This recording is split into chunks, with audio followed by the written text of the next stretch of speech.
Okay. Yeah. So today I would like to talk about the latest news and what happened in the last couple of days and an update on the current state. So you know that now there is a ceasefire between Iran and Israel after almost 11 days. That something is somehow maybe surprising a bit because we were thinking that it might continues, but because of the nature of the war between Iran and Israel and the distances, it was probably um, like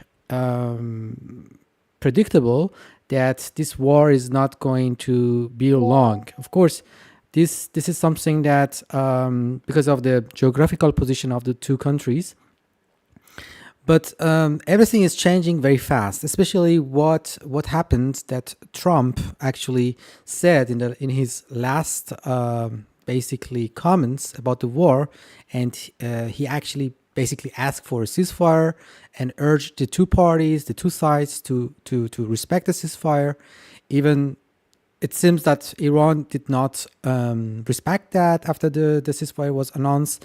Then Israel wanted to retaliate, but because Trump said that stop the war, so they didn't really basically attack Iran at the last, like let's say, I think last 24 hours.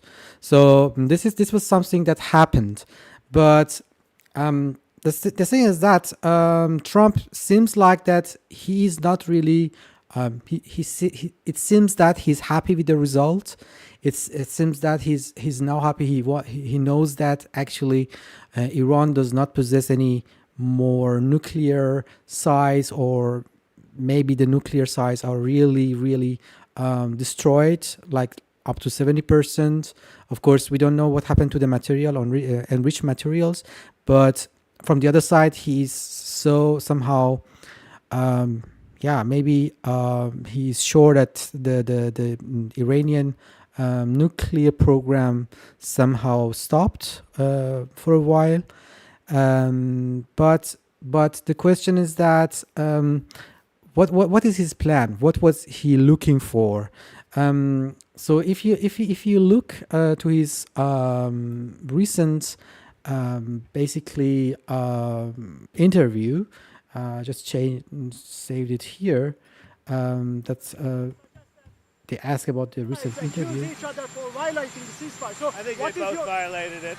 what is I your don't think I'm not sure they did it intentionally. They couldn't rein people back. I don't like the fact that Israel went out this morning at all, and I'm going to see if I can stop it. So as soon as I get away from you, I'm going to see if I can stop it. Okay. This is interesting because basically we were thinking that Trump is 100% supporting Israel, but now he says that like Israel you have to stop, and he really wants to have this ceasefire. If it is a like kind of like I don't know hypocrisy, or if he is lying, I don't know about that. But it seems that he's a bit worried about the regime change because a days like yesterday he was like tweeting something as make Iran great again, and now he says that I don't know if it is a good decision to change the regime in Iran. So this there are some mix of feeling here, and it is for me not clear.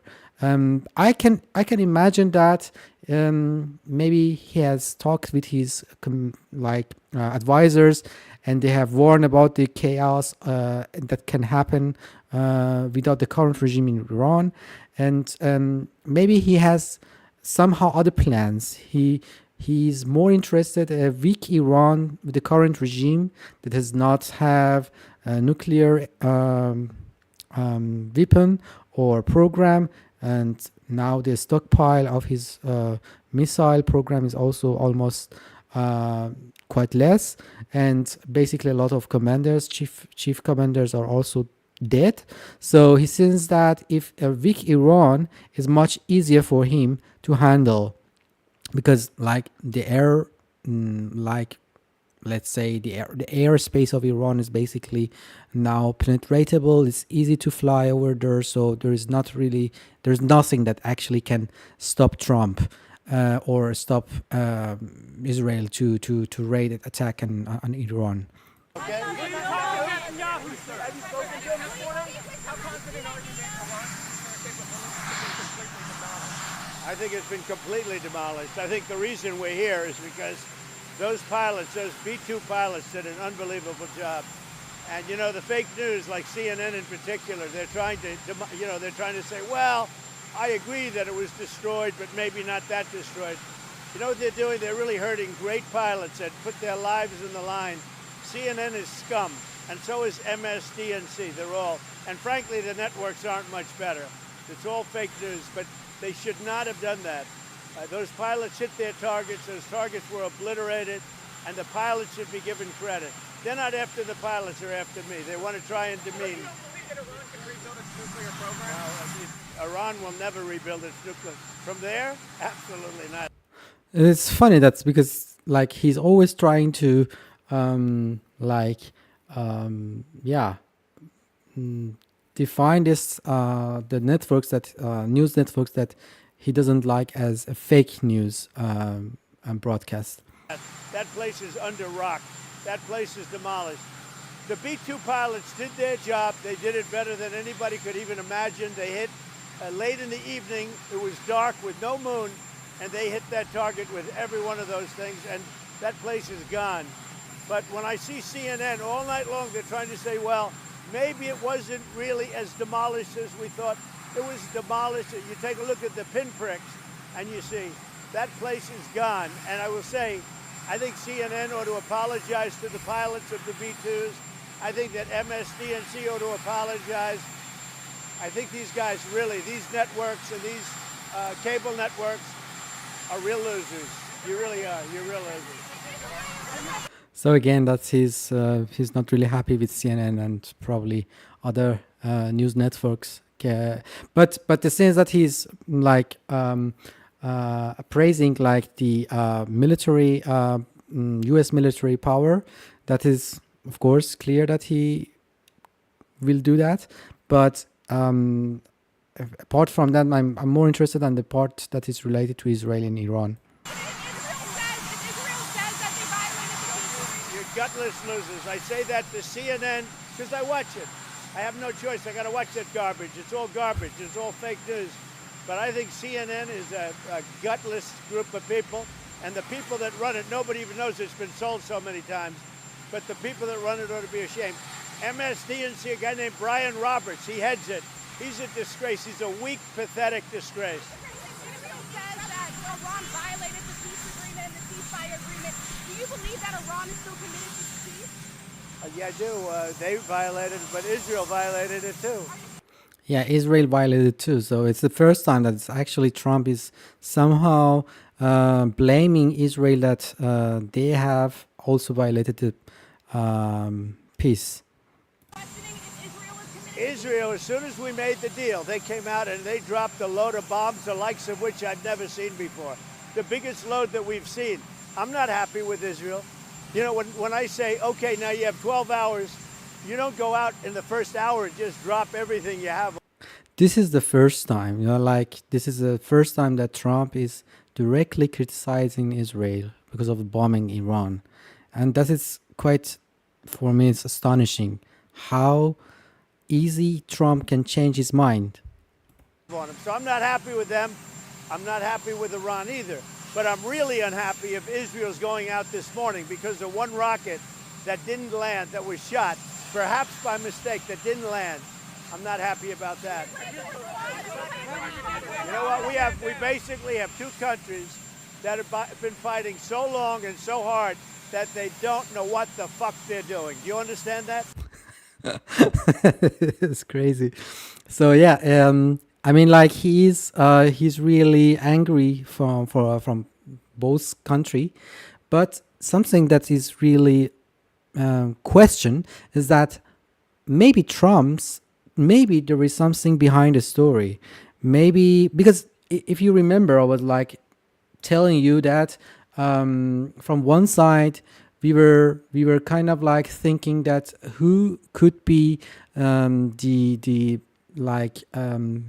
the person that could come and be the representative for the next government in Iran, and it was Reza Pahlavi, the son of the last Shah who is living in exile. And now everything has changed. It seems that Trump is not really caring about Reza Pahlavi. So it seems that Trump is more interested to keep this regime, the current regime. And as I said, a weak regime in Iran is more vulnerable and is more maybe decent for Trump and the other countries' leaders, because as I said, the military is gone, the nuclear program is gone. So it seems that they don't want to change, and it seems that there are some, let's say, parties in Iran, apart from these hardliners, which are now much weakened. Maybe the Trump and the globalists. It's not really the globalists. I mean, the other countries like Macron, like Germany, I don't know, the Europeans, they would like this regime to remain, to cooperate with them. So my understanding is that they have basically talked with the maybe reformists in Iran, that they have told them we will let you to continue, but you have to change your behavior, you have to cooperate. Maybe you cannot really maybe you cannot really